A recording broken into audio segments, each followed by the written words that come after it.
My name is Elvis Olesamperu. I'm a social media editor and online reporter at Nairobi News and Daily and Nation Media Group. I am Kesh Ndamba and I am a landscapes photographer based in Nairobi. My name is Joshua Mutisia. I'm 24 years old and I'm a data expert. My name is Mary Joshua.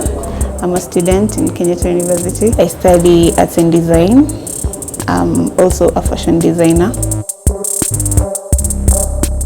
I bought a phone. It's an iPhone. So I needed a phone that would make my work easy in terms of quality, in terms of sound, and also in terms of presentability. My phone it's an Infinix.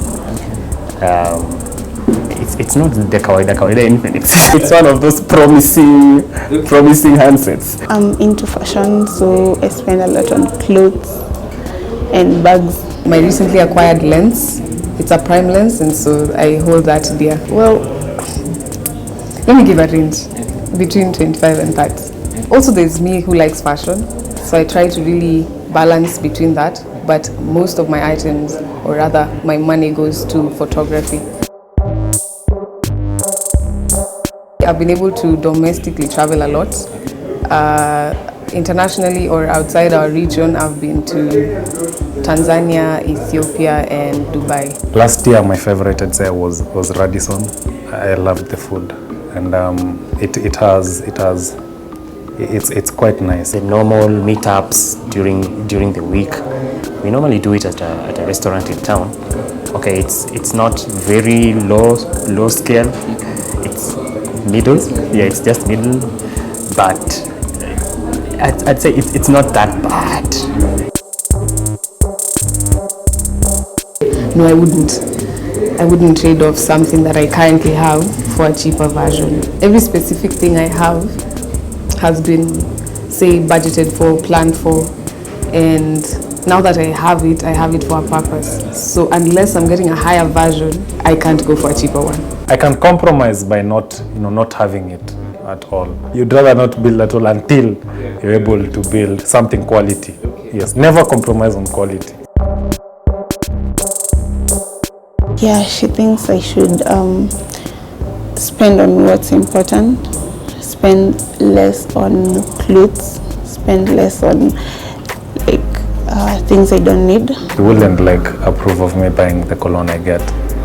Yeah, that amount maybe would make sense to him. It's called Aventus Creed. A car. I'd go for an Audi A4. That I've always wanted that to be my first car. I usually admire the convenience that comes with having a car. And if I had money today, like Shinda Mamili, and I'm given 220 million, moja ya gari. Yes, I know that you need to think about buying shambas and stuff, but for having a good life, let me have a car. I'm at a point in adulting right now where I'm thinking about my wedding. I'm thinking about the schools my kids will go to. I'm thinking about the house I want to raise my kids. I'm thinking about, will my wife be driving or driving? I don't also want a cheap wedding. It'll be a limitless wedding. If she wants a flashy wedding, then God help me, I'm going to just give her whatever she wants. I save, if we've planned for a road trip, I save a bit every week. Then now I have money to spend. I'd prefer to travel than have that very luxurious item, because I feel it's more enriching when you see more of what the world has to offer than have an item that will suit your here and now. I value both, because some gifts give you a lasting memory of someone. Like if someone gave you a watch today, every time you wear that piece, you'll remember them. And then the experience also is very important, because that's what you're left with at the end of the day. We need to shift the conversation from this generation being the one that is wasting money to a personalized conversation about how much is Joshua getting, how much are you saving, instead of having this blanket judgment that these young people are wasting money? I don't think we are so different from our parents.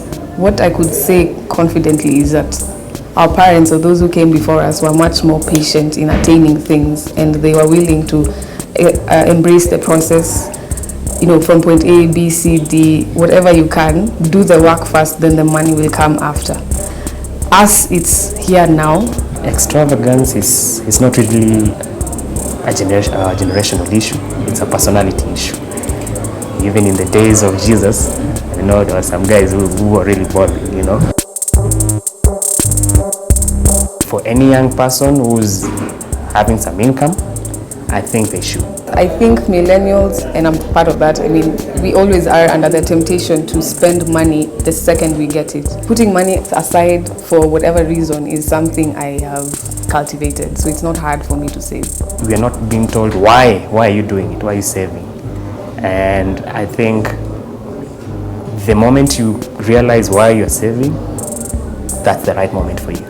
Because if you save because your parents are telling you should be saving, you're a young man, please start saving, you won't really get the meaning of why you're doing it. It's not a must for you to know why. Yeah, some people say that once you realize what you're saving for, it makes more sense. Perhaps, yeah, arguably. But I believe that if a good thing is a good thing, the reason will show up eventually. When all the money that probably I'm saving accumulates, I'll know what to do with that money.